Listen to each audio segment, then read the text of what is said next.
నీకేమి కావాలనని, నీ ఇంటిలో ఏమి ఉన్నదో అది నాకు తెలియజెప్పుము. అందుకామె, నీ దాసురాలనైనా నా ఇంటిలో నూనె కుండ ఒకటి ఉన్నది, అది తప్ప మరి ఏది నా దగ్గర లేదనెను. దేవునికి స్తోత్రం. హల్లెలూయా, హల్లెలూయా. చాలా సందర్భాల్లో ఈ వాక్య భాగాలు మీతో మాట్లాడిన సందర్భాలు ఉన్నాయి. మరొకసారి దేవుడు మీతో ఒక ఆత్మీయమైనటువంటి విధానంలో ప్రభు మిమ్మల్ని దర్శించును గాక. ఆమేన్. సరే, అందరు గట్టిగా చప్పట్లు కొట్టండి, గట్టిగా. హల్లెలూయా, హల్లెలూయా. ఇక్కడ ఒక స్త్రీ కనపడుతుంది. ఆమె ప్రవక్తకి భార్య. కుటుంబం చాలా గొప్పగా బ్రతికింది. భర్త ఉన్నంత కాలం కుటుంబంలో ఏ కొదువు కనపల్ల, ఏ కొరత కనపల్ల. భర్త చనిపోయిన తర్వాత ఊహించని పరిణామాలు ఆ భార్య ఎదుర్కోవాల్సి వచ్చింది. భర్త ఎప్పుడైతే చనిపోయాడో ఇంటి ముందుకు వచ్చేసి అప్పులు వాళ్ళు కూర్చున్నారంట. దేవునికి స్తోత్రం. హల్లెలూయా. గడిచిన కొన్ని సంవత్సరాల కిందట మా బంధువులు, మా మేనత్త కొడుకు ఒక ఆయన ఉరిబెట్టుకు చచ్చిపోయాడు. భార్య ఉంది, 2 బిడ్డలు ఉన్నారు. యవనస్తులే వాళ్ళు కూడా. కుటుంబ సమస్యలను బట్టి, కలహాలను బట్టి తట్టుకోలేక, భరించలేక ఏం చేశాడంటే ఊరిబెట్టుకు చచ్చిపోయాడు. చచ్చిపోయిన మరుక్షణమేనంట ఊళ్ళో ఉన్న మా దగ్గర అప్పులు తీసుకున్నాడు, మా దగ్గర డబ్బులు తీసుకున్నాడని అందరూ వచ్చి ఇంటి మీద పడిపోయారంట. దేవునికి స్తోత్రం. హల్లెలూయా. ఇలాంటి పరిస్థితులు ఉంటాయి. అందుకే నేనేం చేస్తాను తెలుసా, నా కుటుంబంలో నేను ఏ పని చేసినా నా బిడ్డలకు, నా భార్యకి అన్నీ చెప్తాను. నేను చెప్తాను. నేను ఉంటానో పోతానో తెలియదు. పోయిన తర్వాత ఎవరన్నా వచ్చినప్పుడు, అయ్యో నా భర్త చెప్పకుండా పోయాడే, ఇప్పుడు నేనేం చేయాలని బాధ వాళ్ళకు ఉండకూడదు, ఆలోచన వాళ్ళకు ఉండకూడదు, తలంపులు వాళ్ళకు ఉండకూడదు. ఈ పరిస్థితిని ఎదుర్కోవాలంటే నేను ఎలా సిద్ధపడాలని ఆ మెంటల్ టెన్షన్ భార్యలకు ఉండకూడదు. ఈరోజు చాలామంది కుటుంబాల్లో కుటుంబం గడవటానికి భర్త తెస్తున్నారనే సంతోషమే ఉంటుంది. నా భర్త ఏ పని చేస్తున్నాడు, లేకపోతే నా భార్య ఏ పని చేస్తుంది, వాళ్ళు ఎలా సంపాదించుకుని రాగలుగుతున్నారని బిడ్డలు అడగరు, అటు భార్య అడగదు, ఇటు భర్త అడగడు. దేవునికి స్తోత్రం. హల్లెలూయా. ఎందుకో తెలుసా, దేవుని వాక్యం ఏం చెబుతుందో తెలుసా, అన్యాయము చేత సంపాదించిన ధనము నిలవదంట. ఏ ధనము చెప్పండి గట్టిగా. మోసముతో సంపాదించిన ధనము, అన్యాయముతో సంపాదించిన ధనము అది మనకి ఆశీర్వాదము కాదు, అది దీవెనకరముగా ఉండదు. నీతితో కూడిన రూపాయి వచ్చినా చాలంట, అది విలువైనదిగా ఆశీర్వాదకరముగా దేవుడు ఉంచుతాడు. Praise the Lord. Hallelujah, hallelujah. ఈరోజులో ఎక్కడ చూసినా సంపాదన అంతా మోసంతోనే ఉంటుంది. న్యాయబద్ధమైనటువంటి సంపాదన లేదు భూమి మీద, మోసంతో కూడిన సంపాదనలు ఎక్కువ ఉన్నాయి. ఇప్పుడు భర్త చనిపోయాడు, భార్య ఇంటి ముందుకు వచ్చి పనివాళ్ళు ఆ అప్పులో వచ్చి కూర్చుని 2 బిడ్డలు చేతులు పట్టుకుని, అమ్మా నీ భర్త మాకు అప్పు పడి ఉన్నాడు, ధనం తీసుకున్నాడు, ఇప్పుడు ఎలా తీర్చుతారు అని అడిగితే, అయ్యా నా వల్ల ఏం కాదయ్యా, అయితే నీ 2 బిడ్డలు తీసుకెళ్ళి పని చేయించుకుని రుణం తీరే వరకు ఉంచుకుని పంపిస్తాను అంటున్నారు. దేవునికి స్తోత్రం. హల్లెలూయా. ఉదయకాలం అంతా దేవుని వాక్యం వింటున్న ప్రియులరా, తల్లిదండ్రులకు ఒక సేవకుడిగా ప్రేమతో చెప్పే మాట, నీ ఇంటిలో నువ్వు ఏది చేసినా నీ భార్యకు చెప్పు. భార్యగా నువ్వేం చేసినా నీ భర్తకు దాపరికం లేకుండా చెప్పు. కుటుంబం ఆశీర్వాదకరంగా ఉంటుంది. దాయటం అనే ఒక ఆప్షన్ ఉందో చూడండి, పతనానికి దారి తీస్తుంది, నాశనానికి దారి తీస్తుంది, విభేదాలకి దారి తీస్తుంది, అజ్ఞానమైనటువంటి జీవితాలకు పతనానికి నడిపిస్తుంది. కనుక మనలో ఏముండకూడదు అంటే దాపరికాలు ఉండకూడదు. స్వతంత్రముగా, స్వేచ్ఛగా దాన్ని మనం చెప్పుకునే స్థితిని కలిగి ఉండాలి. దేవునికి స్తోత్రం. హల్లెలూయా. హల్లెలూయా. ఇలా ఈ భార్య కూడా ఇక ఏం చేయాలో అర్థం కాల. బంధువుల అన్నీ ఉంటే మన చుట్టూ తిరుగుతారు, ఏమి లేదనుకో అసలు మన దరికి కూడా రారు, మనల్ని పలకరించను కూడా పలకరించరు. అది లోకంలో ఉన్న తీరే. ఈరోజు బాధించబడే విషయం ఏంటో చెప్పిన, సంఘాలలో కూడా వెలుబడి చేస్తుంది ఇది. దేవుని బిడ్డల మధ్యలో కూడా ఈ స్వభావాలు చావలా. వాళ్ళ దగ్గరికి వెళ్తే నాకేంటి, ఒకవేళ నన్ను ఏమన్నా అడుగుతారేమో, ఏమన్నా ఇమ్మంటారేమో, నాకే లెక్క నేను బాధపడుతున్నానని ఎక్కడికక్కడ ఎవరికి వాళ్ళు ఏం చేస్తున్నారో తెలుసా, ఎడబాసి ఉండటానికి ఇష్టపడుతున్నారు, కానీ మధ్యలో సహవాసాలు కోల్పోతున్నారు. ఈరోజు దేవుని వాక్యం ప్రభు నీతో మాట్లాడును గాక. ఆమేన్. హల్లెలూయా. ఇక ఎక్కడికి వెళ్ళాలి? ఎవరి దగ్గరికి వెళ్ళినా ఏ ఆప్షన్ దొరికే అవకాశం లేదు. ఆమె నమ్మిన సత్యం ఒకటే, దైవజనుడు దగ్గరికి వెళితే నాకు పరిష్కారం దొరుకుతుంది. ఆమేన్. హల్లెలూయా. ఈ రోజుల్లో చాలామంది అండి, వాళ్ళ పాస్టర్ గారు గీసిన గీత దాటరండి అనేవాళ్ళు ఉన్నారు.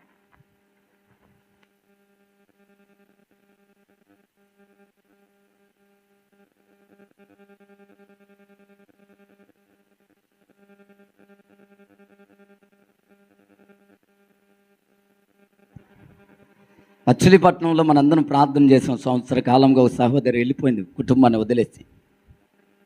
బాధలు తట్టుకోలేక అత్తను భర్త భయంకరంగా కొట్టి చావు బాగుతా ఉంటే తట్టుకోలేక ఏం చేయాలి అర్థం కాక నేను దూకి చచ్చిపోతానంటే ఓపిక లేనిక లేవలేని పరిస్థితిలో ఉంటే తీసుకెళ్ళి పుట్టింటికి అలా ఆయన వదిలేసి వచ్చేసాడు.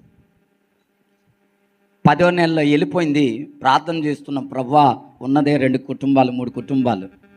ఈ 2-3 కుటుంబాల్లో కూడా ఏమైపోయింది అంటే, ఇప్పుడు ఈమె మిస్ అయిపోయింది. ఆరాధన చేయటానికి కొంచెం బాధేస్తుంది, మందిరానికి వెళ్ళాలంటే నాకు బాధేస్తుంది, ఏం చేయాలో అర్థం కాల. దేవుణ్ణి అడుగుతూ వచ్చాం, మనం కూడా ప్రార్థన చేస్తున్నాం. అద్భుతమైన కృప ఏంటంటే, ఈ వారంలో సోమవారం నాకు ఫోన్ చేసింది. కొత్త నెంబర్లా ఉంది ఏంటా అని చెప్పి ఫోన్ ఎత్తితే అన్నయ్య నేనన్నయ్య శాంతి అంది. ఏ శాంతి అమ్మా అన్న. బందర్ అన్నయ్య, అదే నేను వెళ్ళిపోయాను కదా అంది. అమ్మయ్య అనిపించింది. అమ్మ నువ్వా చెప్పు అన్న. ఏంటంటే అన్నయ్య వచ్చేసానన్నయ్య తిరిగి మా ఇంటికి అంది. దేవునికి స్తోత్రం. హల్లెలూయా. ఆ తర్వాత మరి ఇంట్లో ఏమనుకున్నారేమో, మేము వేరే కాపురం ఉంటామని చెప్పి భార్యాభర్తలు వేరే ఉండాలని అత్తగారితో మాట్లాడేసుకుని అన్నీ అనుకుంటే, ఇప్పుడు వేరే రూమ్లో ఉండటానికి ఆ ఇంట్లోకి వెళ్ళే ముందు ఫోన్ చేసిందా, అక్క మరి అన్నయ్య ఏం చేయాలి, ఎట్లా వెళ్ళాలంటే, ఏమి లేదమ్మా ప్రార్థన చేసుకుని నూనె జల్లి వెళ్ళిపోవటమేనా, ఇంకేమి లేదంటే సరే అని చెప్పి వాళ్ళ ఆయన 7 గంటలకల్లా వెళ్ళాలన్నాడంట. దేవునికి స్తోత్రం. హల్లెలూయా.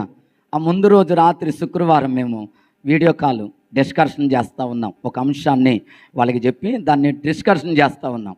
చాలామంది వాళ్ళకి తెలిసింది చెప్తా ఉన్నారు. దాన్ని మేము అసలేంటి కరెక్ట్ అయినదని చెప్పి దాన్ని వాదించుకుంటూ మాట్లాడుకుంటూ డిస్కషన్ చేస్తూ ఉంటే ముగింపులో ఫోన్లు చేస్తుంటే చేపించాను. 7 గంటలకల్లా ఉండాలంట అంది. నేను అన్నాను ముహూర్తమా అన్న. అంటేను ఏమో తెలియదు, 7 ఉండాలి. ముహూర్తం అయితే రామని చెప్పకూడదా అన్న. ఏమో నేను చెప్పలేదని. సరే కదా అని చెప్పి అసలే కొత్తగా పెట్టుకుంటున్నారు. భర్త ఏంటో మాట వినేవాడు కాదు, లోకస్తుడు, ఏమంటాడో మళ్ళీ ఆమెను ఏమి ఇబ్బంది పెడతాడో. సరే ఆ పాప మీద దేవుడు నా మీద ఉంచునుగా కనుక్కున్నాను. బయలుదేరి ప్రార్థన చేసుకుని వెళ్ళిపోయాం. కరెక్ట్గా ఇంటికి చేరుకునేసరికి 7 అయ్యింది. ఫోన్ చేశా అని అప్పుడే వచ్చేసారా అంది. దేవునికి స్తోత్రం. ఆమెకి ఇష్టం లేదు, అలా ఆయనకి మళ్ళా తప్పలేదు. ఇప్పుడు 7ంటికి ఓపెన్ చేయాలి, ఇంట్లో అడిగి పెట్టించాలి. దేవుని కృప ఏంటో చెప్పన 8ంటికి ఓపెన్ చేసాం. దేవునికి స్తోత్రం. అప్పుడు అనిపించింది లేట్ అయిపోతుంది, గంట వచ్చి కూర్చున్నాను, ఇసుకొచ్చేస్తుంది, అమ్మా వెళ్ళిపోదాం అనిపిస్తుంది ఒక పక్కన. ఇంత టైం వేస్ట్ చేయటం ఎందుకు అనుకుంటే ఆ తర్వాత ప్రశాంతంగా కూర్చుని ఆలోచన చేస్తే అంతా నా మంచికే దేవుడు చేశాడు. దేవునికి స్తోత్రం కలుగును గాక. హల్లెలూయా. అంటే ఆమె అంది వేరే అంతకుముందులో వాళ్ళ రూమ్ పక్కన ఒక సహోదరు ఉండేదంట. 3 నెలల క్రితమో 6 నెలల క్రితం వెళ్ళిందంట. ఆ ఇంటికాడ ఆగమంది. ఆమె ఇంట్లోకి పిలిచింది. అయ్యగారు అక్క ఫోన్ చేసింది, లోపలికంట రండి కూర్చోండి, ఆమె వచ్చేస్తుందంట. లోపలికి వెళ్ళినాక నీళ్ళు ఇచ్చింది, తాగాం, బిస్కెట్లు తెచ్చింది, తినండి అయ్యా అంది. వద్దమ్మంటే తీసుకోండి అంటే తీసుకున్నాం. కూర్చున్నాక ఈమె వచ్చింది. ఈ అమ్మ ఏంటి మరి ఇంట్లో అంటించాలి కదా పొయ్య, మరి ఏంటి మీ వాళ్ళు అందరూ వస్తున్నారా అయ్యి అంటే, నాకంటూ ఎవరు లేరమ్మా. ఆమె చెప్పిన మాట ఒకటే, నాకు తల్లి అయినా తండ్రి అయినా మా సేవకుడే. దేవునికి స్తోత్రం. హల్లెలూయా. నిజమండి, కొందరు ఆత్మీయులు ఉన్నారు, కొందరు ఆత్మీయత లేని వాళ్ళు కూడా ఉన్నారు. సంఘానికి అందరూ ఆత్మీయ కలిగిన వాళ్ళే రారు. సంఘంలో అన్ని లక్షణాలు కలిగిన వాళ్ళు ఉంటారు. నిజం పలికే వాళ్ళు ఉంటారు, అబద్ధం పలికే వాళ్ళు ఉంటారు, నీతిగా బ్రతికే వాళ్ళు ఉంటారు, అనీతితో బ్రతికే వాళ్ళు ఉంటారు. అందరూ రావచ్చు ఈ స్థలానికి. కానీ నేను ఒక దైవజనుడు అంటాడు, మందిరంలోనికి అందరూ రావచ్చు, కానీ పరలోకానికి పరిశుద్ధులు మాత్రమే వెళ్తారు. దేవునికి స్తోత్రం. హల్లెలూయా. మందిరానికి రావడం గొప్ప కాదు. మందిరంలోనికి వచ్చినాక దైవజనుడు దేవుని వాక్యము ఏదైతే మనకు బోధిస్తుందో అది నేర్చుకుని పరిశుద్ధంగా బ్రతికేవాడు మాత్రమే పరలోకంలోనికి వెళ్ళబోతున్నారు. దేవునికి స్తోత్రం కలుగును గాక. మందిరంలోనికి వచ్చి అబద్ధాలాడినా, మందిరంలోనికి వచ్చి పాపంతో బ్రతుకుతున్నా, మందిరంలోనికి వచ్చి వ్యభిచారంతో బ్రతుకుతున్నా, ఎలా బ్రతికినా మందిరానికి రాగలవు, కానీ దేవుని రాజ్యానికి వెళ్ళలేవు. దేవుని రాజ్యానికి వెళ్ళాలి అంటే పరిశుద్ధత ఉంటేనే నీ పాదం అక్కడ పెట్టగలుగుతావు. దేవునికి స్తోత్రం. హల్లెలూయా. ఈరోజు దేవుని వాక్యం వింటున్న ప్రియులారా, ఈమె కూడా దైవజనుడే నాకు ఆధారం, దైవజనుడే నాకు దిక్కు, దైవజనుడు మాట నాకు ఆశీర్వాదం అనుకుంది. వెళ్ళిపోయింది ప్రియులారా. వీళ్ళు అడుగుతుంది, అయ్యా ఏంటమ్మా ఇంత వేదనగా ఉన్నావు, ఇంత బాధతో ఉన్నావు, ఇంత ఇబ్బందితో ఉన్నావు, ఇంత వేదన పెట్టుకుని వచ్చావు, ఏంటి సమస్య? ఏం చెప్పుకోను పాస్టర్ గారు, నా ఇంటికి అప్పులోళ్ళు వచ్చారు. ఏమ్మా, నా భర్త బతుకున్నాక అప్పులు చేస్తాడంట, ఒక్క మాట నాకు చెప్పలా. మరి ఏంటి పొజిషన్ అంటే, నా ఇద్దరు బిడ్డలు తీసుకెళ్ళిపోవటానికి సిద్ధంగా ఉన్నారు. ఏం చెయ్యాలో తోయట్లేదు. నేను ఏ రోజు పనికి వెళ్ళిన దాన్ని కాదు, నా బిడ్డలు ఏ రోజు పనికి వెళ్ళిన వాళ్ళు కాదు. కష్టపడి సంపాదించి ఈ టయానికి ఇచ్చేద్దామని అభయం ఇద్దామన్నా మాకు చేత కాదు. ఏం చేయాలో అర్థం కాక నీ దగ్గరికి పరిగెత్తుకొచ్చానని చెప్పింది. దేవునికి స్తోత్రం. హల్లెలూయా. ఈ రోజుల్లో ప్రియులారా, చాలామంది దేవుని సేవకుని చులకనగా చూసే వాళ్ళకి కూడా లేకపోలేదు, దేవుని సేవకుని తక్కువ చేసే వాళ్ళకు కూడా లేకపోలేదు, దేవుని సేవకుని ఎదురాడే వారు కూడా లేకపోలేదు. లోకస్తులతో ఎలా మాట్లాడతామో, లోకపు మనుషులను ఎలా మనసులో ఆలోచిస్తామో, సేవకుని కూడా దరిద్రం ఏమిటంటే సేవకుని కూడా అదే కోణంలో చూసే పరిస్థితి ఈరోజు విశ్వాసపు జీవితంలోనికి వచ్చేసింది. కానీ ఆ స్త్రీ నా సమస్యలకు విడుదల చూపే ఒక గొప్ప మనసు కలిగిన వాడని మనసుతో పరిగెత్తింది. దేవునికి స్తోత్రం కలుగును గాక. ఒకసారి గట్టిగా చప్పట్లు కొట్టి దేవుని కనపరచుదాం గట్టిగా. హల్లెలూయా, హల్లెలూయా. వెళ్ళిన తర్వాత అడుగుతున్నాడమ్మా, నేనేం చేయాలనుకుంటున్నావు? నేను చేసే ముందు అసలు నీ దగ్గరేముంది, నీ దగ్గరేముందో చెప్పంటే ఆమె చెప్పిన మాట ఒకటే, నా దగ్గర నూనె పాత్ర ఒకటి ఉందయ్యా.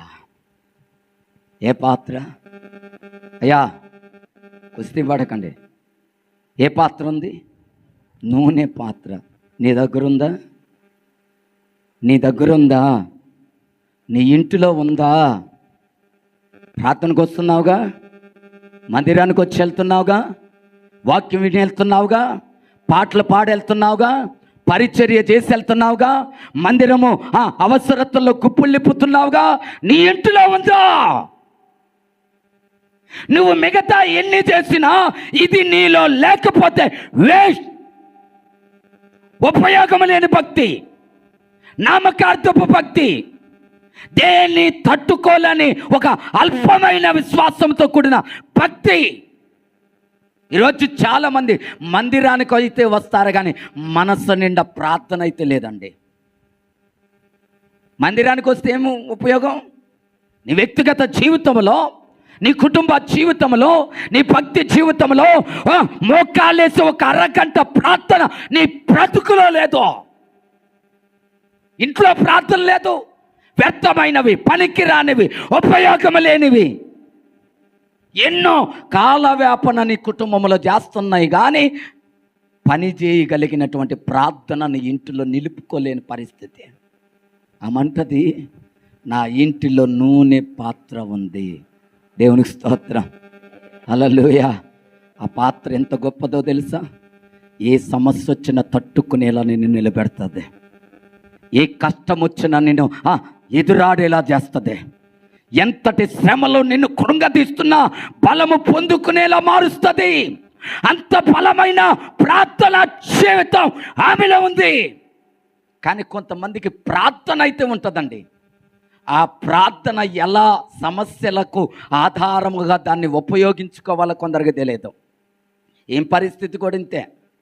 ప్రార్థన అద్భుతంగా ఉంది, భక్తి అద్భుతముగా ఉంది, కానీ సమస్యలతో తొలగిపోయే పరిస్థితి, నిలబడలేని పరిస్థితి, ఆ పరిస్థితులకు ఎలా చేయించి బయటికి రావాలో తెలియదు. చాలామంది ప్రార్థన చేస్తారు. ఎంత ప్రార్థన తెలుసా?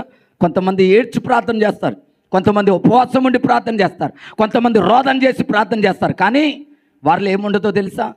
కార్యము జరుగుతుందనే మనస్సు వారికి ఉండదు, విశ్వాసం ఉండదు. ఏదో పొడి పెదవులతో 4 మాటలు ప్రార్థన చేసేసి దేవుని ముందు ఏదో మంత్రాలు చదివినట్టుగా చదివేసి వెళ్ళిపోతూ ఉంటాం. ఈ ప్రార్థన నాకు మేలు చేస్తుంది, ఈ ప్రార్థన నాకు విజయాన్ని ఇస్తుంది, ఈ ప్రార్థన నా పరిస్థితిని మారుస్తుంది అనే ఆ విశ్వాసపు ఆలోచన ఈరోజు ప్రార్థనా పరులకి లేదండి. ఈమెకు కూడా లేక ఎక్కడి వరకు ఎత్తిందో తెలుసా? దైవజనుడి దగ్గరికి వెళ్తే దైవజనుడు అన్నాడు, అమ్మా నీ దగ్గర ఏముందంటే నూనె పాత్ర ఒకటి ఉందంటే ఆయన అన్నాడు, నువ్వు బయటికి వెళ్ళి ఖాళీ పాత్రలన్నీ తెచ్చుకుని ఇంట్లో పెట్టుకుని నిండిన నీ పాత్రని ఎత్తి ఖాళీ పాత్రలోనికి పోయండి. దేవునికి స్తోత్రం, హల్లెలూయా.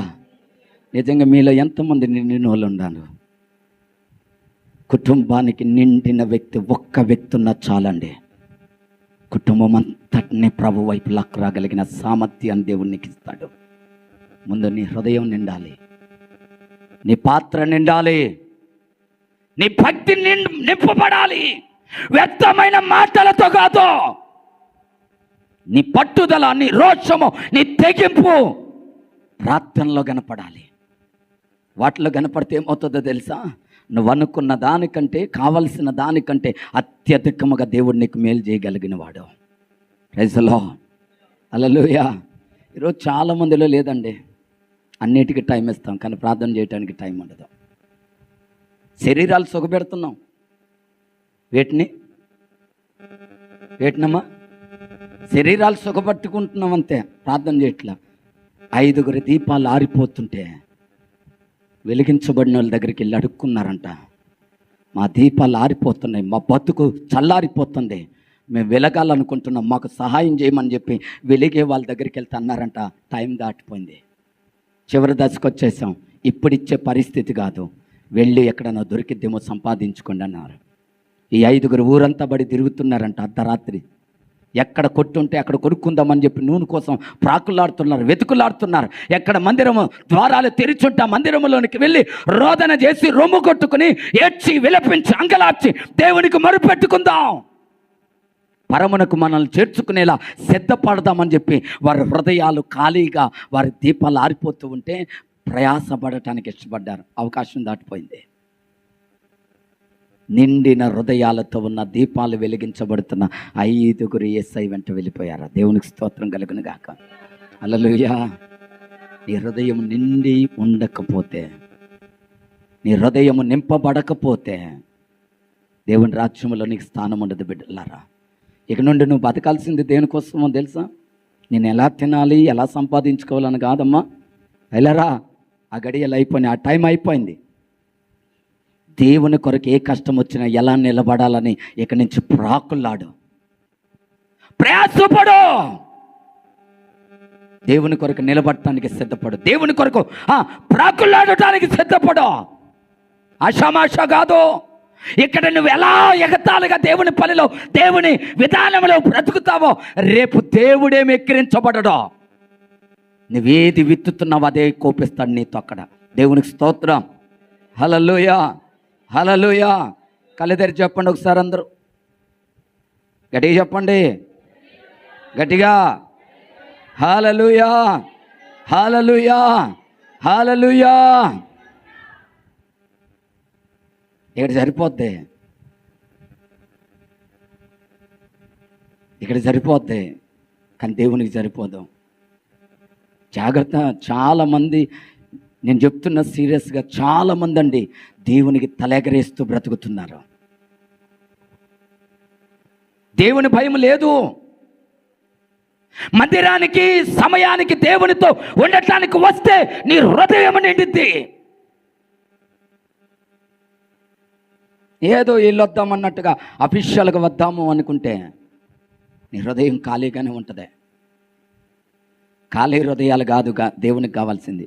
నువ్వు కుళాయి దగ్గరికి బింది తీసుకెళ్ళి పెడితే నిండి నీకు అప్పగిస్తుంది, కానీ ఖాళీగా ఇవ్వదావు. దేవుని దగ్గరికి వస్తే నీ హృదయాన్ని నింపుతాడే కానీ ఖాళీగా నిన్ను పంపడం. దేవునికి స్తోత్రం. హల్లెలూయా. మరి నింపబడుతున్నావా? మందిరానికి వచ్చి దేంతో నింపబడాలి? ప్రార్థనతో నింపబడాలి, వాక్యముతో నింపబడాలి, ఆరాధనతో, దేవుని గణపరిచే ఆ జీవితంతో నింపబడాలి. ఈరోజు ఏదో ఆనవాయితీగా జరిగిపోతుందంటే, దేవుని బిడ్డలారా, ఆమెతో చెప్పాడు, నీ నూనె పాత్ర ఖాళీ పాత్రలోనికి పోయండి. నిజంగా ఇన్ని సంవత్సరాలుగా మందిరానికి వచ్చి వెళ్తున్నాం. నీ ఇంట్లో వాళ్ళు మారినట్టుగానే ఉన్నారు, మారిన దాన్ని మారినట్టుగానే ఉన్నాం. మార్పు లేదు, క్రియలు లేవు,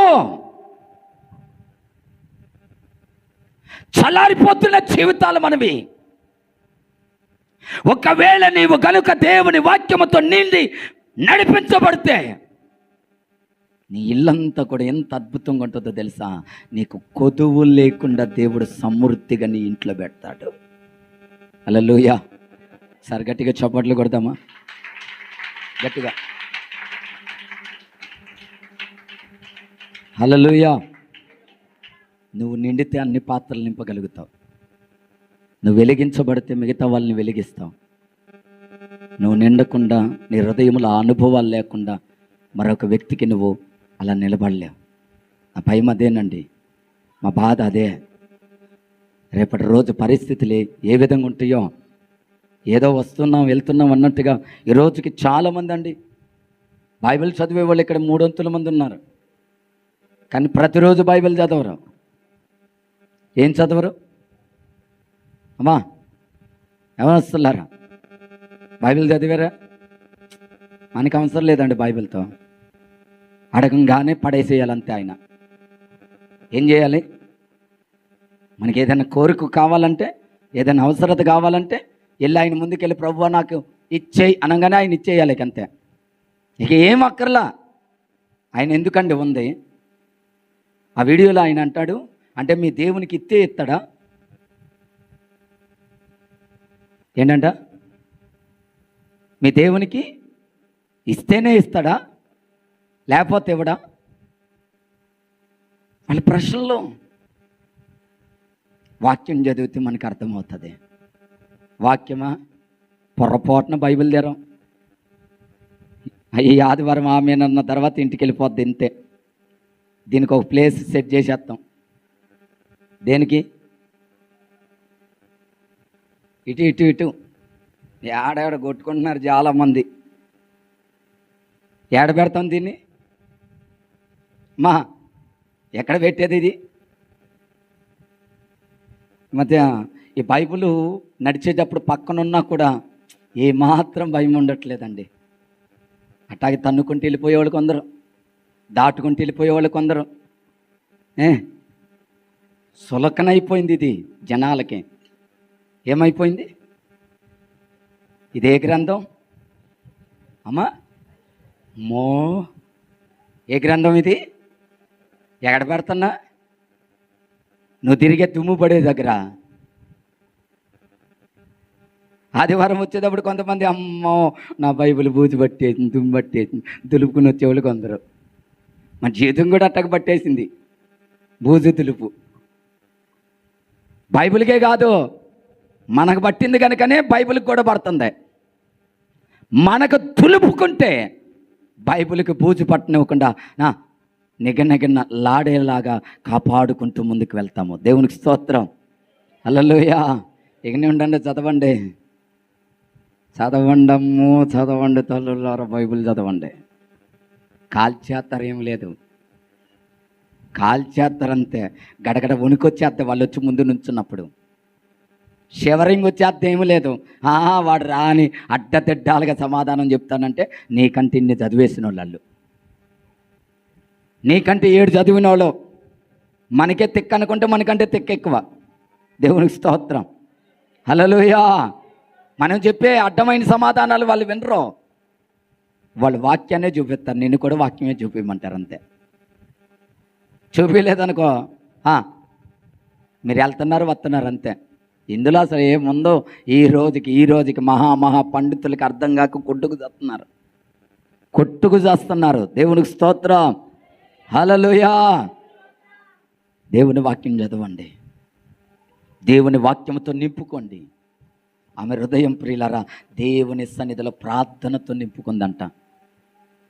ఆ ప్రార్థన తన కుటుంబ సమస్యలను తీర్చేదిగా మారింది. ఆమేన్. ఆ నూనె వేరే పాత్రలేంటో నింపింది, అవి ఎత్తుకెళ్ళి బయట వ్యాపారం చేసింది, కొంత ధనం వచ్చింది, అప్పులన్నీ తీర్చుకుంది, కుటుంబం అంతా సంతోషంగా బ్రతికింది. దేవునికి స్తోత్రం. రెండో మాటను చదవండి, యోహాను సువార్త 4వ అధ్యాయం 28వ వచనం చదువుదాం. యోహాను సువార్త 4వ అధ్యాయం 28వ వచనం. ఆ స్త్రీ తన కుండ విడిచిపెట్టి ఊరిలోనికి వెళ్ళి, మీరు వచ్చి నేను చేసినవన్నీ నాతో చెప్పిన మనుషుని చూడుడి, ఈయన క్రీస్తు కాడా. దేవుని స్తోత్రం, హల్లెలూయా. ఎదుగుతున్నారు ఇంక పేజీలు తిప్పేగాడే ఉంది వ్యవహారం అంతా. యోహాను సువార్త 4వ అధ్యాయం 28వ వచనం. అందులో ఒక స్త్రీ కనపడుతుంది మనకి. ఆమె పేరు ఏంటంటే, పేరు లేదు కానీ ఒక ఊరి పేరు పెట్టారు, సమరయ స్త్రీ.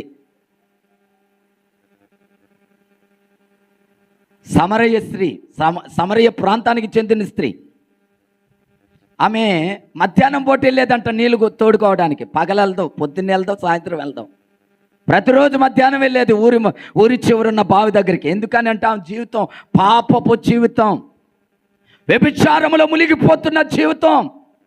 అందరు ఎదురుపడ్డావని తిడతారేమో అని భయం వేసి ఏం చేసేదంటే మధ్యాహ్నం వెళ్ళేది నేలకెళ్ళి బావికాడ నీళ్ళు తోడుకుంటా ఉంటే ఇంత లోపల యేసయ్య వచ్చాడంట. దేవునికి స్తోత్రం, హల్లెలూయా. ఎవరొచ్చారు? యేసయ్య వచ్చి నీళ్ళు తోడుకుంటున్న అమ్మ దగ్గరికి వచ్చి, అమ్మా కొంచెం నీళ్ళు పోయివా అన్నాడు. ఇప్పుడు నీళ్ళు పోయాలా ఏమనాలి? ఇప్పుడు పంపు దగ్గర నీళ్ళు పట్టుకుంటున్నావు, అమ్మ గొంతు పట్టింది, ఒక గుటక నీళ్ళు ఇవ్వన్నావు అనుకో, ఎత్తావా ఏమనంటావా? మా చక్కగా నిద్రపోతున్నారు, ఏనండి నీళ్ళు ఇస్తావా ఏమనంటావా?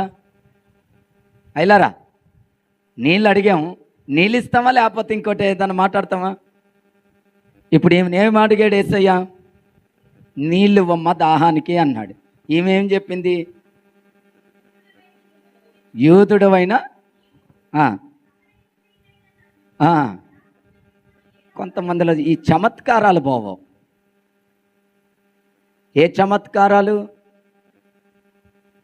మా అయ్యా ఏ చమత్కారం? ఆయన అడిగింది నీళ్ళు, ఈయన చెప్పేది మాట్లాడట్లా. చూసా, చింత ఉడికిన పులుపు జావదంట, ఉల్లి ఉడికిన కంపు పోదంట, కొందరు రక్తములో కడిగిన బతుకు మారదు. బైబిల్లో క్యాస్ట్ ఎక్కడ చెప్పదండి, వర్గాలు ఎక్కడా చెప్పదు. ఒక లోక పద్ధతుల్లోనే ఉంటాయి ఆచారాలు, కులాలన్నీ. బైబిల్లో ఒకటే చెప్తుంది, ఒకే జాతి నుండి వచ్చిన వారు. దేవునికి స్తోత్రం. నీదే జాతి అని దేవుడు చెప్పలా, నీదే కులం అని దేవుడు చెప్పలా. మన మధ్యలో అంటాం, బీజేపీ నాయకురాలు ఒక ఆమె అంటుంది, మన దేశాన్ని పరిపాలించడానికి వచ్చిన బ్రిటిష్ వాళ్ళు అంట, నువ్వు ఈ కులం అని బ్రిటిష్ వాళ్ళు పెట్టేసి వెళ్ళిపోయారంట కులాలు. దేవునికి స్తోత్రం. కొంతమంది డోలు వాయిస్తున్నారు దీనికి వెనకాల. దేనికి? ఈమెం చెప్పింది? ప్రతి ఒక్కడికండి జ్ఞానం ఉండదు, ఆలోచన ఉండదు, అసలు హిస్టరీ తెలీదు, ఏం తెలీదు. క్యాస్ట్లు ఎవరు పెట్టింది? ఎవరండి పెట్టింది? బ్రిటిష్ వాళ్ళ? అలా మనుషులు పుట్టింది ఎప్పుడు? బ్రిటిష్ వాళ్ళు వచ్చింది ఎప్పుడు? అమ్మా చదువుకున్న వాళ్ళు చాలామంది పండితులు ఇక్కడ ఉన్నారుగా. బ్రిటిష్ వాళ్ళు ఎప్పుడు వచ్చారు మన దేశానికి? మన చదువులు ఎట్టా ఏడ్చాయి. దేవుని స్తోత్రం. మన చదువులు ఎట్ట ఏడ్చాయి, ఏదో మమ్మ బాబోళ్ళు పంపిస్తున్నారు, డబ్బులు కడుతున్నారు, మేము సిందులేసి వస్తున్నాం. దేవునికి స్తోత్రం. హల్లెలూయా. నిజమండి. ఆమె చూస్తే లైవ్లో నలుగురితో కూర్చొని ఆమె మాట్లాడుతుంటే వెనకాలోడు అక్షంతలు వేస్తున్నాడు. దేవునికి స్తోత్రం.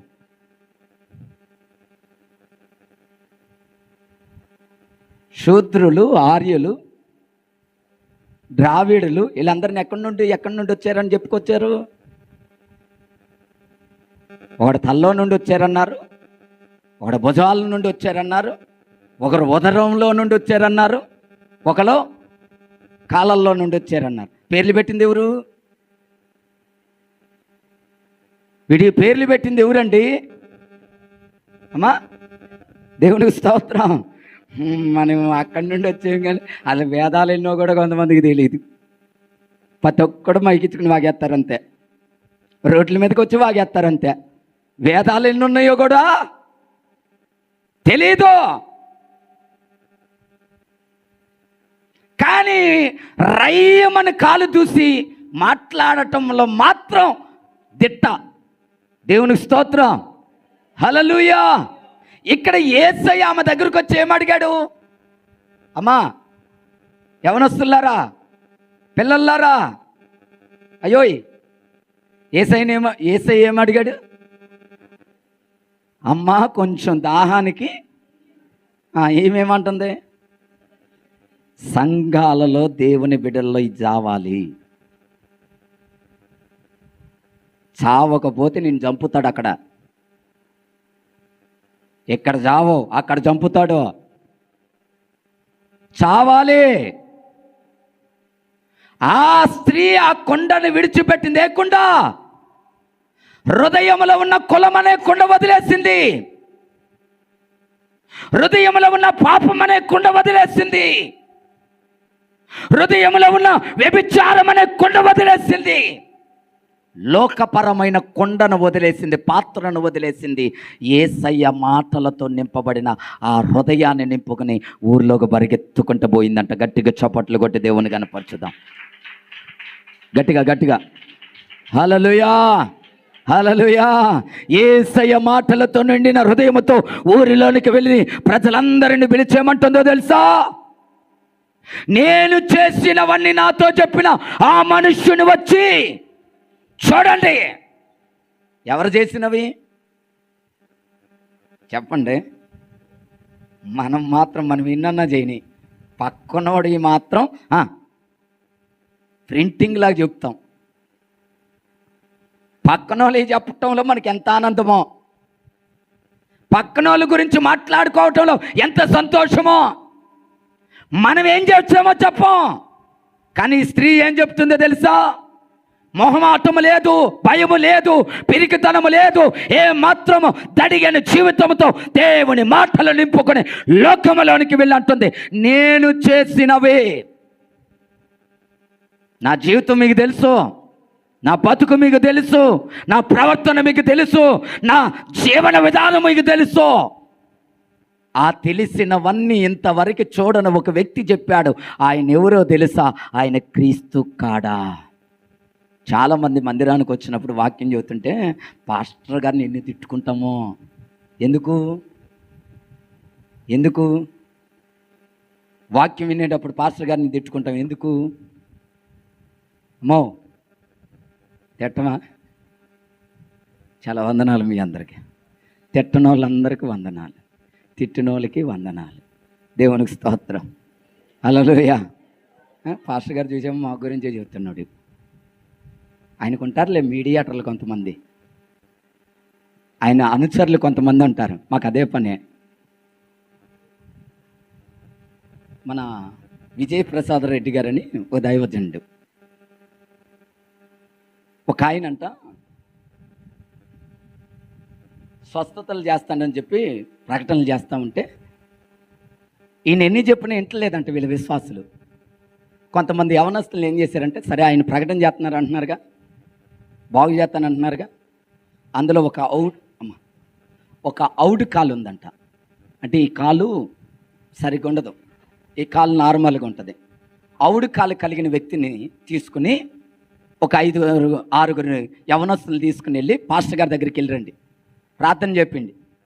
తగ్గితే దేవుని స్తోత్రం, తగ్గిపోతే అప్పుడు చెబుదాం. పంపించాడంట వీళ్ళని. ఇంటలేదుగా. కొంతమంది ఎండరు, సేవకుడు చెప్పేది ఎండరు, బయట వాళ్ళు చెప్పేదా మెడలు కూడా కోసేసుకుంటాం. దేవునికి స్తోత్రం, హల్లెలూయా. ఏ చెప్పే సేవకుడు పిచ్చోడు, వాక్యం బోధించే సేవకుడు పిచ్చోడు. ఎవరో చెప్పే మాత్రం బా ఆ పాస్టర్ గారు ఎంత చెప్పాడో, దేవునికి స్తోత్రం. మరి ఈ పాస్టర్ గారు దువ్వు పంపిస్తున్నాడా, జోలపాడి పంపిస్తున్నాడా? దేవునికి స్తోత్రం కలుగును గాక, హల్లెలూయా. పంపించాడంట. అంత వాక్యం అంతా అయిపోయింది. అంటే ఆయన పేరు చెప్పడం ఇష్టం లేక చెప్పట్లా నేను, ఆ అన్న వ్యక్తి పేరు చెప్పటం ఇష్టం లేక చెప్పట్లా. పంపిస్తే ప్రార్థన చేస్తున్నాడంట. ఒకసారి చేసి దేవానికి కొందనాలి, ఈ బిడ్డని కాళ్ళు ముట్టండి స్వస్థపడుతుంది ఆమెనన్నాడంట. కాళ్ళు అట్టగా ఉంది, ఈయన ప్రార్థన అయిపోయింది. మళ్ళీ పక్కనున్న ఆ యవనస్తుడు అన్నాడంట, అయ్యగారు అట్టగుందిగా మళ్ళీ ఒకసారి చేసి ప్రార్థన చేయండి. మళ్ళీ చేసి ప్రార్థన చేశాడు, కాళ్ళు అట్టగా ఉంది అంటున్నారు. అదేంటి అయ్యగారు, మీరు స్వస్థతలు జరిగిస్తామని చెప్పి ప్రకటన చేశారు కదా, మరి ప్రార్థన చేస్తే ఎన్ని కాళ్ళు స్వస్థత ఎందుకు పడలేదంటే వెళ్ళి దేవుడిని అడుగు అంటున్నాడంట. దేవునికి స్తోత్రం. వీడియోలో నేను చూశాను, ఈరోజే పొద్దునే చూశాను. అంత తీరిక ఎక్కడదంటావా, మాకు అదే పని. దేవునికి స్తోత్రం, హల్లెలూయా, హల్లెలూయా. ప్రార్థనకి ఆరాధనకి రెడీ అయ్యి వెళ్ళే వరకు ఇక్కడ ప్రార్థన అయిపోయిన కానీ పొద్దున్నే ఏదో ఒకటి వింటూ ఉంటా, కొన్ని వీడియోస్ చూస్తూ ఉంటా. ఎక్కువ ఈ సమస్యల గురించి ఇప్పుడు ఎక్కువైపోయినాయిగా, వీటిని ఎదుర్కోవాలో కొంచెం వాటిని ఎక్కువగా వింటూ ఉంటాం. ఎందుకంటే కావాలి, దాడులు ఎక్కువైపోతాయి, ఈడ్చుకెళ్ళిపోతారంతే. అస్సలు నువ్వెవరు అని చెప్పరు, నీ జాతి నిన్ను లాక్కెళ్ళే రోజు వస్తుంది, జాగ్రత్తగా గుర్తుపెట్టుకో. అనుకుంటున్నాం కదా నా జాతి అని, ఆ జాతి నిన్ను తీసుకెళ్ళి అప్పచెప్పే రోజు వస్తుంది, జాగ్రత్త. దేవునికి స్తోత్రం, హల్లెలూయా. యేసయ్యతో నువ్వు ఉండకపోతే, వేరు చేయబడితే, దేవునికి దూరం అయితే ఏడవబడతావు. యేసయ్యతో ఉండటానికి ఎప్పుడు నిలిచి సిద్ధపడు. ఆయన అడుగుతుంటే వాదనండి, కావాలంటే మీ అయ్యగారిని వీళ్ళు అడుక్కో అంటున్నాడంట చివరికి. దేవునికి స్తోత్రం, హల్లెలూయా. ఎన్నో విత్తన్నమైనటువంటి విధానాలు వాక్యం చూస్తున్న సేవకున్నట్టుగా తెచ్చుకుంటారు. ఎందుకని ఆయన నాకు ఇక్కడ ఈమెమందో తెలుసా, ఊళ్ళోకి వెళ్ళి నేను చేసినవన్నీ నాతో చెప్పిన మనుష్యుడు. అంటే నువ్వు చేసినవన్నీ నీకెవరు చెప్తారు? అమ్మా హైలారా, ఒక ప్రశ్న మిమ్మల్ని అడుగుతా. ఏ రోజన్నా మీ ఇంటికి వచ్చి ఏంటమ్మా నువ్వు ఇట్లా చేసేవంట కానీ ఏ రోజన్నా అడిగాడా సేవకుడు? అమ్మా మాట్లాడరే, ఎంత బాధో ఇట్టడి మాట్లాడడం, ఎంత వినయమో మనకి కదా. పెద్దలు చెప్పాలి. ఏ రోజన్నా మీ ఇంటికి వచ్చి ఏంటండి ఇట్లా చేసావంట, ఏం శాలేం ఇట్లా చేసేవంట అని ఎప్పుడన్నా అన్నారా? వాక్యం దగ్గరికి వచ్చినప్పుడు వాక్యం మాట్లాడేది ఎవరు? ఇందులో ఉన్న మాటలు ఎవరు? అమ్మా గట్టిగా చప్పుడు మాటలు చెప్పాకండి. ఈయన ఎవరు? దేవుడు. ఇందులో ఉన్నది దేవుని మాటలే. ఇందులో చెప్పేయి ఇప్పుడు వరకు నేను చెప్పిన మాటలు ఏమన్నా వంకర మాటలు ఉన్నాయా? పనికిరాని మాటలు ఉన్నాయా? వాక్యం కాకుండా వేరే మాటలు ఏమైనా తీసుకొచ్చినవి ఉన్నాయా? ఏమి లేవు. కానీ వాక్యం వినేటప్పుడు ఏమంటావు తెలుసా? నా గురించి చెప్తున్నాను, నాకేం పని? వాక్యం చెబుతుంది నీవు చేసినవి నీతో చెప్పి దేవుని దగ్గరకు వచ్చావు, ఆ దేవుడే నీతో చెప్తున్నాడు. దేవునికి స్తోత్రం, హల్లెలూయా. నువ్వేం చేస్తున్నావో నేను చూడకపోవచ్చు, నువ్వేం చేస్తున్నావో నీ కుటుంబం చూడకపోవచ్చు, నువ్వేం చేస్తున్నావో నీ బంధువులు చూడకపోవచ్చు. నువ్వేం చేస్తున్నావో చూసేది నువ్వు అంగీకరించిన దేవుడు. దేవునికి స్తోత్రం. ఆ దేవుడు నీతో మాట్లాడుతూ నువ్వు అనాల్సింది ఏంటో తెలుసా? యేసయ్యా ఈరోజు నాతో నువ్వు మాట్లాడావు, నా స్థితి ఇలా ఉంది, నా జీవితం ఇలా ఉంది, నా గురించి మాట్లాడుతున్నావు అంటే నేను నేర్చుకోవాలి, నేను ఎదగాలి, నేను తెలుసుకోవాలి, నన్ను క్షమించయ్యని ఆయన పాదాలు పట్టుకుని ఏడ్చి నీ హృదయాన్ని మార్చుకుని వెళ్ళటానికి ఇష్టపడాలి. అది దైవ లక్షణం. నిన్న ప్రతి మాట వెనకాల సేవకుడు ఎప్పుడు మా గురించి చెప్తాడంటే నేను అంటాను, వాక్యం విలువ తెలియక మాట్లాడుతున్నావంతే, దేవుని విధానము తెలియక మాట్లాడుతున్నావంటే, దేవుడు ఎలా మాట్లాడుతాడో అర్థం కాని భక్తి చేస్తున్నావంతే.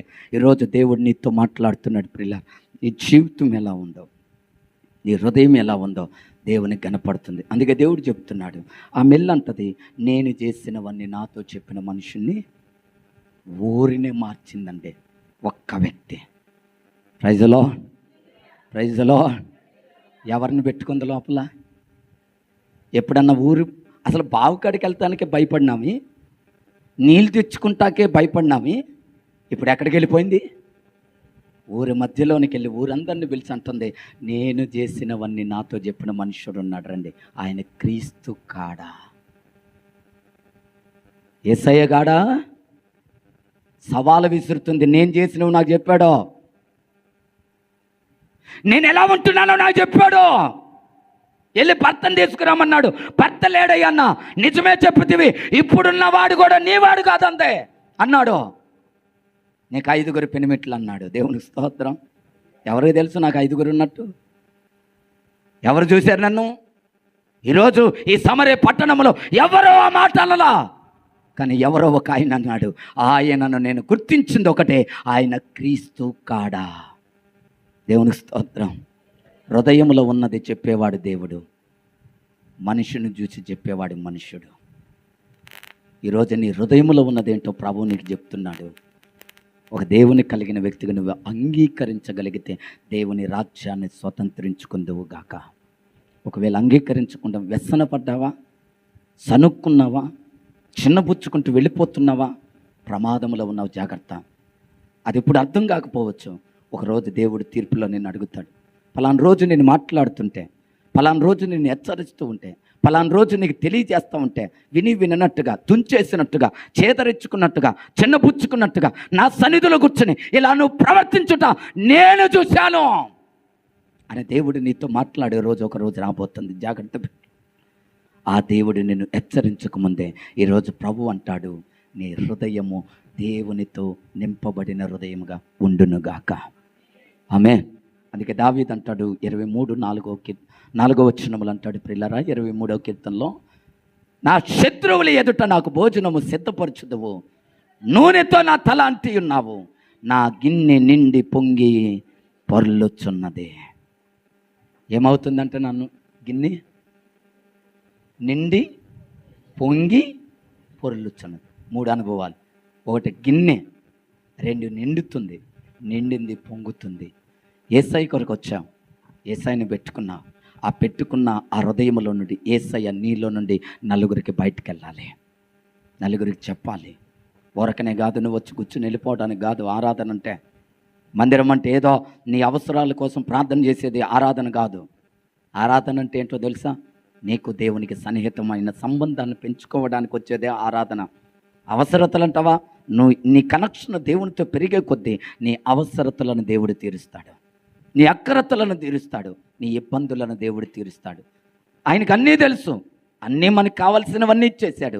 ఇచ్చిన దేవుడు ఏమంటున్నాడు తెలుసా? నాతో మీరు కనెక్ట్ అయ్యి ఉండండి, నాతో సహవాసం కలిగి ఉండండి, మీకు రావాల్సినవన్నీ మీకు నేను అనుగ్రహిస్తాను. దేవునికి స్తోత్రం. హల్లెలూయా. నీకు రావాల్సినవి నువ్వు ఎక్కడున్నా దేవుడు నీకు పంపిస్తాడు. నీ సహవాసం, నీ సంబంధం, నీ ఎదుగుదల యేసుతో ఉండాలి. ఒక మాట చెప్పి నేను వాక్యాన్ని ముగిస్తాను. ప్రియులారా, నిజంగా నీలో దేవుడు అనేవాడు ఉంటే నువ్వు ఎలా ఉంటావో తెలుసా? ఒక్క మాట వినండి, ప్రార్థన చేస్తాను. భూమి మీద యేసయ్య మరణించి వెళ్ళిపోయిన తర్వాత రోమారాజ్యము ఏలుతున్నటువంటి దినాల్లో అంట, యేసే దేవుడు అని నమ్ముకున్న వాళ్ళని కొందరం పట్టుకుని యేసు దేవుడు కాదు అని ఒక మాట చెబితే మిమ్మల్ని బతకనిస్తాం, యేసు దేవుడు అని చెప్పిన వాళ్ళని చంపేస్తాం అని చెప్పి ఆ ప్రభుత్వంలో ఉన్నటువంటి సైనికులు వచ్చి దేవుని నమ్మిన వాళ్ళందరిని పోగేసి ఒక్కొక్కరిని అడుగుతూ వచ్చారంట. కొంతమంది మాకు యేసే దేవుడు కాదనుకుని ప్రాణాలు బతికించుకుని వెళ్ళిపోయారు. అందులో కొద్దిమంది వాళ్ళు ఏం చెప్పారంటే, యేసే దేవుడు, ఇంకా ఎవరు మాకు లేరు, కైసరు మాకు దేవుడు కాదు, కైసరు దేవుడు కాదు మాకు, యేసే మాకు దేవుడు అని ప్రకటిస్తూ ఉంటే వాళ్ళు ఓరవలేకంట. మీ అందరికీ కోత మిషన్ తెలుసా? కోత మిషన్ అందరికీ అయ్యా, కొంతమంది అటాక్ చేస్తున్నారు నమ్మకం. కోత మిషన్ దగ్గరికంట బల్ల మీద మనం చెట్లు కోపించుకుంటాకి తీసుకెళ్తాం కదా దొంగలు, ఆ బల్ల మీద పెట్టుకుని రంపం కోసే దగ్గరికి తీసుకెళ్తారు. ఇప్పుడు ఇందులో ఒక ఆమెనంట ఏసే దేవుడు, దేవుడు కాదు అని నేను చెప్పను. ఆయన కొరకు సావనైనా చేస్తా, కానీ ఏసు దేవుడు కాదని నేను చెప్పనంటే ఆమెనంట కాలు చేతులు కట్టేసి ఆ పళ్ళ మీద పడుకోబెట్టి, ఇక్కడ బాడీ మీద ఛాతీ మీద ఒక తాడు, ఇక్కడ కాలు దగ్గర ఒక తాడు వేసి కట్టేశారు. అంటే కోసేటప్పుడు కదులుతూ ఉంటారు కదా, కదలకుండా గట్టి కట్టేశారు. ఇప్పుడు ఈ పళ్ళను ఏం చేశారంటే నేరుగా ఆ మోటార్ స్టార్ట్ చేసి ఆ మిషన్ ఆడుతూ ఉంటే ఆ రంపం తిరుగుతూ ఉంటుంది. ఇప్పుడు మెల్లిగా అక్కడ దాకా తీసుకొచ్చి అడుగుతున్నారంట, అమ్మా ఒక్కసారి అవకాశం ఇస్తున్నాం, ఏసు దేవుడు కాదని చెప్పు, దింపేసి పంపిస్తా అంటే, లేదు ఏసే దేవుడు అందంట. సరే కదని చెప్పి ఆ మిషన్ దగ్గరికి తీసుకొచ్చి ఆ రంపం దగ్గరికి ఆమెను అడ్డంగా పడుకోబెట్టి మెల్లిగెట్ పోనిచ్చారంట. సగం పొట్ట తెగిపోయింది. వినాలి, ఇటు ఎంత తెగిపోయింది? మిషన్తో ఆ రంపంతో కోస్తా ఉంటే సగం పొట్ట తెగిపోయిన తర్వాత మిషన్ అడుగుతున్నాడంట అక్కడ ఉన్న సైనికుడు, అమ్మా ఎప్పటికైనా పర్లేదు, నీకెంత ఖర్చు అయినా పర్లేదు, నేను బతికిస్తాం, యేసు దేవుడు కాదు కైసర్ దేవుడు అని చెప్పండి అంటే, ఆ మందంట, లేదు అయ్యా 2 ముక్కలతోనైనా నేను పరలోకం వెళ్ళిపోతా, కానీ యేసు దేవుడు కాదు అని నేను ఒప్పుకోనందంట. వాళ్ళు ఆ కోపంలో తట్టుకోలేక ఆ మిషన్ ఆన్ చేసి ఆమెను 2 ముక్కలుగా కోసేశారు. దేవునికి స్తోత్రం, హల్లెలూయా. మరొక ఆమెని ఒక స్తంభానికి ఎదురుగా కట్టేసి వాళ్ళ చిన్న పిల్లోడు, ఒక 5 సంవత్సరాల పిల్లోని తీసుకుని ఓ సైనికుడు ఆమెకి ముందు ఒక 2 గజాల దూరంలో కూర్చుని ఒళ్ళో కూర్చోబెట్టుకుని అడుగుతున్నాడంట, నువ్వన్నా యేసు దేవుడు కాదని చెప్తావా, నిన్ను నీ బిడ్డను బతకనిస్తాం, లేకపోతే ఇద్దరిని చంపేస్తామంటే ఆ తల్లందంట, లేదయ్యా యేసే మా దేవుడు, చావననే చేస్తామన్నారు. సరే ఆమెను స్తంభాన్ని కట్టేశారు. ఒళ్ళో కూర్చోబెట్టుకుని ఈ చిన్న పిల్లడు 5 సంవత్సరాల పిల్లోడంట, ఈ జుట్టు ఉంటుంది కదా నెత్తి మీద, నీ మడిమి మీద, ఈ జుట్టుని ఏలికెట్ట మెలికేసుకుని బలవంతముగా 1-2 ఎంట్రుకలను లాగటం మొదలుపెట్టాడంట. బలవంతంగా లాగితే ఏమవుతుంది? చర్మం ఊడొస్తూ ఉంటుంది, రక్తం బయటకు వస్తూ ఉంటుంది. మెల్లిమెల్లిగా 1-2 ఎంట్రుకలు కొంచెం లాగుతూ ఉంటే ఒక అంగుళం మాదిరి ఇక్కడ ఎంట్రుకలన్నీ తీసేశారు. రక్తం బాగా గారుతూ ఉంది, నొప్పి వచ్చేస్తుంది, తట్టుకోలేకపోతున్నాడు. ఆ ఒళ్ళో కూర్చున్న పిల్లోడు అంటున్నాడంట, ఎదురుగున్న చెట్టు కట్టేసిన అమ్మని చూసి అంటాడంట, అమ్మా ఎందుకమ్మా వీళ్ళు నన్ను కొడుతున్నారు, ఎందుకు నా జుట్టెట్ట లాగుతున్నారు, రక్తం గారిపోతుంది, నేను తట్టుకోలేకపోతున్నానమ్మా, భరించలేకపోతున్నానమ్మా అంటే ఏడుస్తూ ఉంటే ఆ తల్లి ఆ పిల్లోడికి ఏం చెప్పిందో తెలుసా? నాన్న కొంచెం ఓర్చుకోరా, ఆ బట్ట తలతోనే పరలోకానికి నువ్వు వెళ్ళిపోతావు అని చెప్పిందంట. గట్టిగా చప్పట్లు కొట్టి దేవుని కనపరచుదా, గట్టిగా హల్లెలూయా, హల్లెలూయా. వాడు ఆ కోపంలో ఇక ఇష్టం వచ్చినట్లుగా జుట్టు పేకటం మొదలుపెట్టాడు. ఆ పైన ఆ చర్మంతో పాటు జుట్టు కూడా ఊడొస్తూ రక్తం స్రావించి ఆ రక్తపు మడుగుల్లా చిన్నపిల్లడు అక్కడికక్కడే వాడు ఒళ్ళో ప్రాణం విడిచేశాడు. తర్వాత తల్లిని కూడా చంపేశారు. దేవుని వాక్యం వింటున్న బిడ్డలారా, యేసయ్య నీలో ఉంటే, యేసు కొరకును బ్రతికే ఒక విశ్వాసం అయితే నీ జీవితం ఇట్లా త్యాగంతో ఉంటుంది. ఏదో అవసరాలు తీర్చుకోవడానికి బతుకు తెరువు కోసం ప్రభు దగ్గరకు వచ్చాను అంటే నీ బ్రతుకు వ్యర్థమైనదే, నీ భక్తి వ్యర్థమైనదే. ఈ లోకములో ఏది నీతో రాదు, ఏది నీది కాదు, ఏది ఉన్నా అన్ని వదిలేసి వెళ్ళిపోవాలి. వెళ్ళవలసింది దేవుని దగ్గరికి. దేవునికి స్తోత్రం, హల్లెలూయా. ఒకటి మాత్రం వాస్తవం, బైబిల్ చెప్పేది, కష్టకాలములో కూడా కన్నీరు రాకుండా కాపాడి సమృద్ధిగా పోషించే నీ దేవుడు నీకున్నాడు. హల్లెలూయా. ఒకవేళ నీకు అన్ని సోర్సు, అన్ని దారులు మూయబడిన యేసయ్య నీలో ఉంటే ప్రతి ద్వారాన్ని నీ కొరకు దేవుడు తెరుస్తాడా. ఈ ఉదయకాలం మధ్యాహ్నపు వేళలో వాక్యం వింటున్న నా ప్రియ సహోదరి సహోదరుడా, నా ప్రియమైన తల్లి, నా ప్రియ తండ్రి, నీ హృదయము, నీ పాత్ర ఖాళీగా ఉందా, నింపబడి ఉందా? ఈరోజు ఎలాగున్నావు? ఏదో వచ్చి వెళ్ళిపోతానంటే దేవుడు చూస్తున్నాడు, నన్ను చూస్తున్నాడు, కూర్చున్నా నిన్ను చూస్తున్నాడు, ఎలా ఉన్నావో చూస్తున్నాడు, నీ మనసు ఎలా ఉంటుందో చూస్తున్నాడు, ఎలా వింటున్నావో చూస్తున్నాడు, ఎలా ప్రవర్తిస్తున్నావో చూస్తున్నాడు. ప్రతి దానికి వాని క్రియల చొప్పున జీతం ఇచ్చుటకు 2వ రాకడలో ప్రభు తిరిగి రాబోతున్నాడు. దేవునికి స్తోత్రం, హల్లెలూయా. ప్రతి దానికి, నువ్వు చేసే ప్రతి శాస్త్రాలకు దేవుడు జీతం ఇవ్వబోతున్నాడంట.